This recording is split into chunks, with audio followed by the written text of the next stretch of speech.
There is something called the myth of multitasking. Our brains can get what's called cognitive overload. It's basically we get overloaded.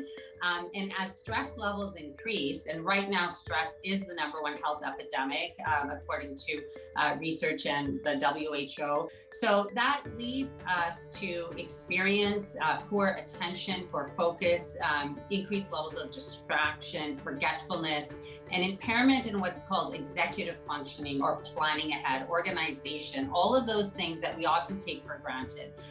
Think of sleep deprivation and what happens to our brain. That's an example where we've all experienced how hard it is to function the next day. And for many people, this is rising. Our studies show that we're seeing rising rates of stress, burnout, and all of the aspects that are impacting our mental health. Take care of ourselves first, make sure we're very mindful of our routine, regular sleep, exercise, our health and well-being. Very specifically, we know that habit connection, like keeping your purse or cell phone in the back seat, reminds us to look back.